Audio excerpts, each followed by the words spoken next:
The Beginning After the End. Volume 5. Capítulo 115. Domínio do predador. O quadríceps está localizado na frente das coxas, ele é responsável por empurrar a coxa e a perna para a frente. Os isquiotibiais são os músculos opostos ao quadríceps, responsáveis por dobrar a perna e movê-la para trás. Os músculos das nádegas são cruciais para completar o movimento para trás. Os músculos abdominais contraem a cada passo que o corpo dá. Os músculos da panturrilha, embora menores, são na verdade entre os mais usados para impulsionar o corpo para frente enquanto o pé empurra o chão. Estes são apenas os músculos primários. Os músculos secundários também precisam ser levados em consideração, enquanto os músculos estabilizadores ficam localizados ao redor da pelve.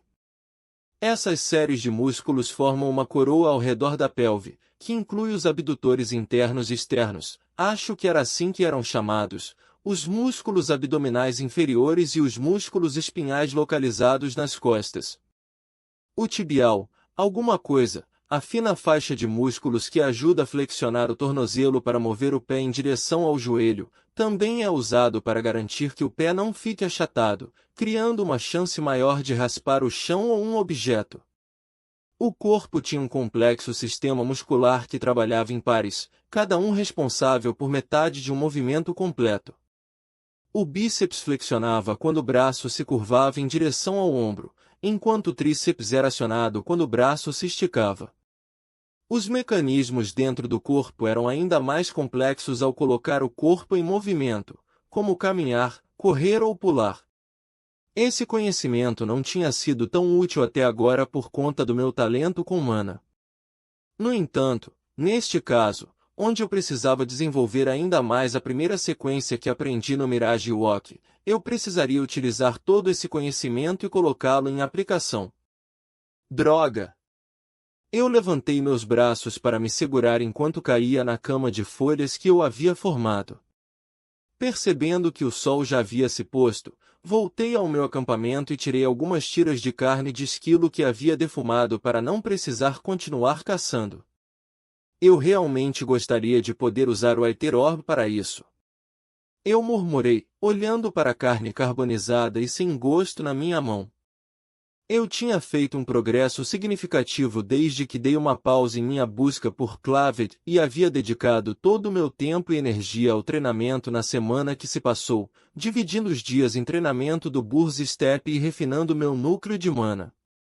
As 2 ou 3 horas restantes foram usadas para dormir. No entanto, quanto mais praticava, mais ansiava por dominar essa técnica de movimento. Com o ajuste que eu fiz usando o conhecimento prévio de anatomia humana, Mirage Walk se tornaria ainda mais refinado. Não apenas seria instantâneo e versátil, seria tão mortal quanto elegante. O básico do Burz Step que eu havia executado no primeiro passo com sucesso parecia quase um grande salto, desde que ainda fosse incrivelmente rápido. Isso era porque, embora a mana não pudesse ser detectada sob os efeitos do Mirage Walk, ainda havia uma postura e uma série de movimentos que precisavam ser feitos para que o corpo humano pudesse dar esse passo. Cordry, um Azura que usava o Burz Step em sua forma humana, também não podia ignorar os mecanismos de seu corpo, apesar de seu físico superior. O que eu estava trabalhando no meu caminho era consciente e deliberadamente manipular mana em músculos específicos em uma progressão específica no momento específico e preciso para disparar artificialmente uma sequência no meu corpo que imitava o uso dos músculos sem, realmente precisar manobrar meu corpo. Se eu conseguisse controlar o timing e a produção de mana perfeitamente, seria capaz de algo que nem Cordry poderia fazer, poderia executar Mirage Walk sem me limitar a uma posição vertical ou ereta. Até mesmo pensar sobre isso é confuso. Eu cedi. Terminando o jantar, voltei para a clareira que havia limpado na semana passada. De pé a cerca de 5 metros da cama de folhas que foi feita para suavizar minha queda, eu me concentrei. Utilizar mana para manipular meus músculos era muito parecido com usar os pensamentos para fazer uma jogada fictícia. A maioria dos movimentos realizados pelas pessoas era feito de maneira automática, eu não precisava pensar quais músculos eu precisava usar para respirar. No entanto, como eu usaria um fator mediador, mana, para gerar uma ação no meu corpo, era como aprender a me mover novamente. Ugh! Do chão, cuspi um bocado de folhas e limpei a língua com a manga. Me levantando, voltei à minha posição inicial concentrando-me novamente. Eu consegui me impulsionar usando a quantidade mínima de movimento, mas parar corretamente era outro grande problema. Obstáculo que eu estava tendo problemas para superar. Assim como uma criança não conseguia controlar o quão alto ela pulava, usar mana para manipular o funcionamento interno do meu corpo também era difícil de se controlar. Contudo, pelo menos o passo inicial e o próprio fundamento da Mirage Walk, onde manipulei a mana atmosférica para ocultar as flutuações de mana no meu corpo, tornou-se muito mais fácil para mim. Eu ainda precisava equilibrar a capacidade das minhas veias de mana com meus canais de mana para melhorar o controle sobre isso, mas não havia tempo para isso agora. Depois de esconder adequadamente minha presença, imaginei o sistema muscular do meu corpo. Recordando todos os músculos responsáveis pelo uso do Burst Step, eu tentei mais uma vez. Os abdutores internos e externos ao redor da pelve, quadríceps, tibial, músculos da panturrilha e glúteos se contraiam na figura imaginária de mim mesmo que criei para melhor conceituar a ordem específica que desejei que a mana desencadeasse. Eu podia sentir os músculos correspondentes pulsando com a mana percorrendo a sequência que eu havia ordenado. Com apenas o ligeiro deslocamento da minha perna esquerda e o auxílio de mana, a paisagem ao meu redor se tornou embaçada quando executei o Burst Step em pé. Uau! Eu gritei quando caí na pilha de folhas mais uma vez. Eu falhei novamente em parar. Mesmo que a mana pudesse me ajudar com a explosão inicial de velocidade, era muito mais difícil parar exatamente no local em que eu queria. Soltando um suspiro derrotado, continuei praticando. Quando o sol se pôs e uma lua crescente apareceu, fiquei deitado no leito de folhas, olhando vagamente para o céu noturno. Levantando minha mão, eu belisquei a lua no céu com meus dedos. A lua parecia tão pequena daqui, quão pequeno eu parecia ser para a lua? Eu me concentrei no meu braço esquerdo levantado, olhando para a pena que Sylvia havia me dado para cobrir a esfera e a vontade de dragão que ela havia me dado. Isso e Sylvie eram tudo que me restava do Azura que me salvou, cuidou de mim e me protegeu quando criança. Treinamento como este realmente me permitiria ouvi-la novamente, eventualmente? Relembrar meu tempo com ela me fez desejar muito por todo o mundo. Apesar do quanto nos separamos, senti falta da minha família. Chega, Arthur. Eu bati no meu rosto e me sentei na pilha de folhas. Havia apenas algumas horas em um dia, e eu não podia me dar ao luxo de desperdiçar mais tempo aqui nesta floresta esquecida por Deus. Respirando fundo, comecei a cultivar meu núcleo de mana. Tinha sido um processo lento, uma vez que cheguei ao estágio amarelo claro. Eu estava cavando uma montanha com apenas uma colher na mão, mas definitivamente houve progresso. Eu me perdi no processo pesado de absorver, purificar e refinar quando os sons familiares dos pássaros da manhã me arrancaram de minha meditação. Eu estava coberto de suor e sujeira enquanto meu corpo expelia as impurezas do meu núcleo de mana, deixando-me não apenas imundo, mas também com fome. Olhando para os restos de carne defumada que haviam sobrado, eu teria que caçar hoje. Depois de comer o restante do meu esquilo defumado, eu arrumei minha bolsa de água e parti. Mantendo minha mente plácida e minha presença escondida no Mirage Walk, eu lentamente caminhei mais fundo na densa floresta. Era difícil para mim encontrar animais selvagens perto do acampamento, então toda vez que caçava, precisava ir um pouco mais fundo. Quando notei, porém, percebi que a floresta havia ficado muito mais silenciosa. Os pássaros cantavam nas proximidades, mas não havia sinais de esquilos raptores ou outros animais de mana nas proximidades. Eu murmurei, examinando a área. Liberando o uso do Mirage Walk, concentrei mana em meus ouvidos.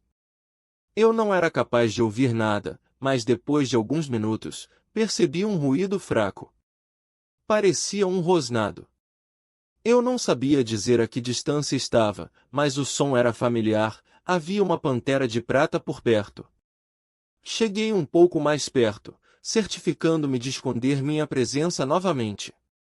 Aprimorei minha audição mais uma vez, mas desta vez consegui distinguir mais barulho.